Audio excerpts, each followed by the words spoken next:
Welcome friends in today's session of a subject called Elements of Banking and Insurance for the student of FI BCom semester 2. We are going to discuss today its syllabus. In semester 1, students have studied elements of insurance. In semester 2, students are going to learn about elements of banking. अगर आप syllabus पे focus करेंगे तो जो basic होता है bank का basic elements है एलिमेंट्स होते हैं जो बैंक्स के उसके ऊपर फोकस किया गया है सिलेबस के ऊपर। तो यूनिट वाइज आपका सिलेबस डिस्ट्रीब्यूट किया गया है। ओवरऑल 5 यूनिट्स हैं ओवरऑल। हम यूनिट वाइज थोड़ा देखने की कोशिश करेंगे। सबसे पहला यूनिट नंबर 1 है banking, which includes details of commercial banks. 25% weightage है। तो हम यूनिट 1 में एग्जैक्टली क्या फोकस करेंगे सर? डेफिनेशन ऑफ बैंकिंग, पूरा स्ट्रक्चर क्या है, what is the structure of Indian banking, Bharat के अंदर बैंक का स्ट्रक्चर क्या है वो समझने की कोशिश करेंगे। Introduction of reserve bank of India and it's objective, हमें अच्छे से पता है रिजर्व बैंक ऑफ इंडिया कौन है, क्या है। Reserve bank of India is the apex bank, right. So reserve bank of India monitors and control the other types of banks, may be commercial banks, may be cooperative banks. Commercial banks includes both public and private sector banks. तो basically RBI exactly क्या है उसकी थोड़ी brief introduction और objectives क्या है RBI के, वो थोड़ा समझने की कोशिश करेंगे। थोड़ा बहुत टाइप्स ऑफ बैंक पे फोकस किया जाएगा। Basically schedule and non schedule banks क्या है उस पर फोकस किया जाएगा।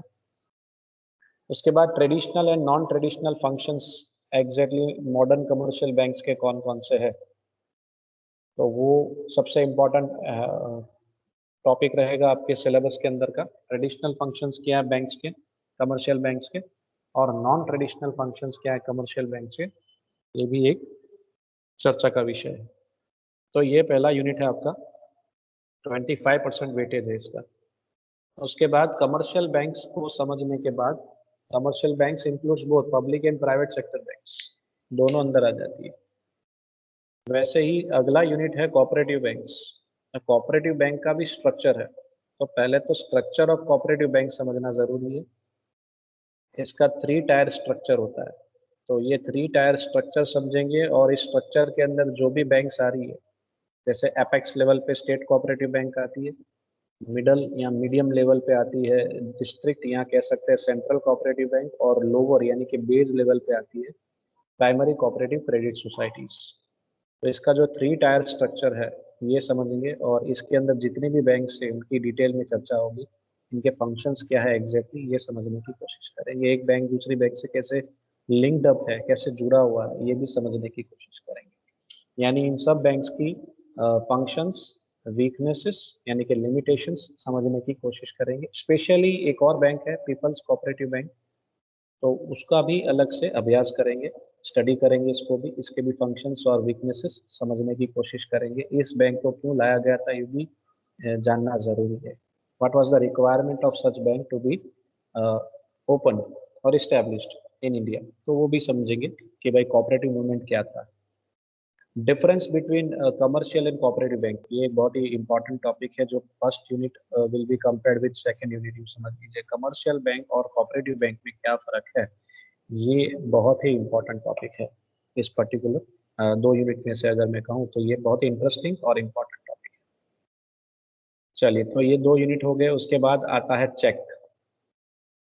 तो cheque it's a type of negotiable instrument, और भी बहुत सारे नेगोशिएबल इंस्ट्रूमेंट्स होते हैं। जैसे बेसिकली 3 होते हैं चेक, नेगोशिएबल इंस्ट्रूमेंट में चेक आता है एक, और दूसरा होता है बिल ऑफ एक्सचेंज, और तीसरा होता है प्रोमिसरी नोट। आपको सिर्फ एक ही जो सबसे ज्यादा मोस्ट पॉपुलर इंस्ट्रूमेंट है, जो मार्केट पे सबसे ज्यादा यूज होता है, वो है चेक। तो चेक पे सबसे ज्यादा फोकस करना है, और उसका बेसिक जितना भी डिटेल्स है, चेक से जुड़ी हुई जितनी भी डिटेल्स है, वो इस चैप्टर के अंदर कवर करने की कोशिश की जाएगी। चेक क्या है, उसका डेफिनेशन, उसका कॉन्सेप्ट, उसका मीनिंग, उसकी कैरेक्टरिस्टिक्स, टाइप्स ऑफ चेक्स कौन से होते हैं। इसके अंदर एक क्रॉसिंग वाला सिस्टम होता है, तो उसका meaning and types of crossing क्या होता है, चेक से जुड़ा हुआ है एंडोर्समेंट, तो एंडोर्समेंट ऑफ चेक क्या होता है, उसके भी टाइप्स होते हैं, वो भी डिटेल में देखेंगे, टाइप्स ऑफ एंडोर्समेंट। और जो आज के ज़माने में जो चेक यूज होता है उसका नाम है माइकर चेक, MICR, माइकर चेक। तो माइकर चेक क्या है वो भी समझने की कोशिश करेंगे।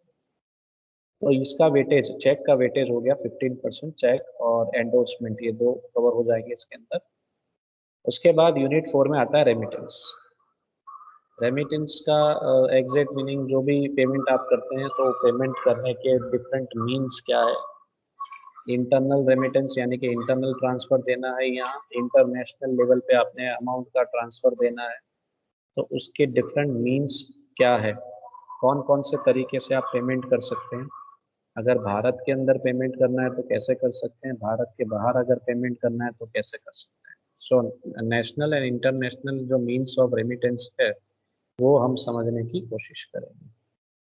ठीक है, तो इंटरनल में जैसे डिमांड ड्राफ्ट हो गया, credit card, debit card. Internal and international में ये सब कवर अप हो जाता है। इंटरनेशनल में सबसे ज़्यादा जो फेमस है वो लेटर ऑफ क्रेडिट है, और क्रेडिट कार्ड्स भी आते हैं। तो ये सारी चीज़ें हम डिटेल में डिस्कशन करेंगे। डिमांड ड्राफ्ट क्या है, लेटर ऑफ क्रेडिट क्या है, इसके टाइप्स क्या है, क्रेडिट कार्ड क्या होता है, डेबिट कार्ड क्या होता है, एटीएम सबसे ज़्यादा उपयोग करते हैं एटीएम का फिलहाल।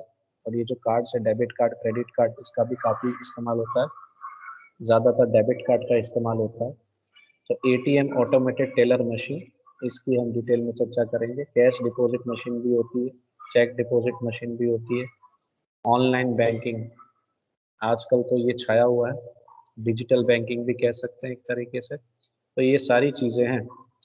ओवरऑल डिजिटल बैंकिंग का चैप्टर है यूँ समझ लीजिए, जिसमें बहुत सारी चीज़ें कवर अप हो जाती है, जो बेसिक रिक्वायरमेंट है आज के ज़माने की, वो सब इसके अंदर इनका समावेश हो जाता है, इनकी हम चर्चा करेंगे। आखिरी चैप्टर सबसे ईजीएस्ट चैप्टर लगता है, लेकिन फिर भी उसको हमको अच्छे से कवर अप करना पड़ेगा। रेमिटेंस का जो चैप्टर है उसका वेटेज 15% है, और आखिरी यूनिट जो है unit 5, different types of bank account का है। Different types of bank account जो है उसमें हम क्या कवर करेंगे, तो सर ज़्यादातर जो बैंक अकाउंट्स कॉमन है वो है current account, saving account and FD अगर आपने करवाई हो तो। और दूसरे जो दो अकाउंट और भी है, रिकरिंग अकाउंट होता है, रिकरिंग डिपॉजिट अकाउंट, और NRI का अकाउंट यानी कि नॉन रेसिडेंट अकाउंट भी होता है।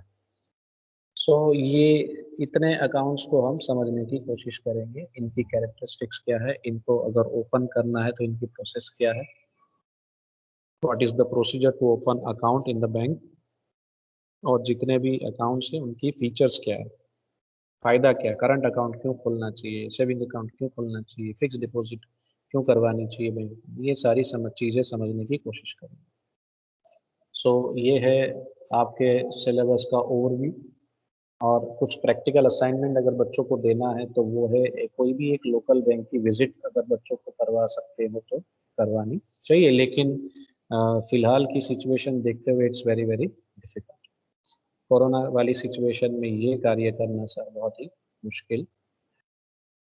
सो ये हो गया आपका overall weightage, 25 plus 25 50, 15 plus 15 30 plus 20 हो गया ये 50। तो ओवरऑल आपका वेटेज हो गया 100%। इस तरीके से आपका syllabus basic elements of banking का यहाँ पे कवर अप हो रहा है।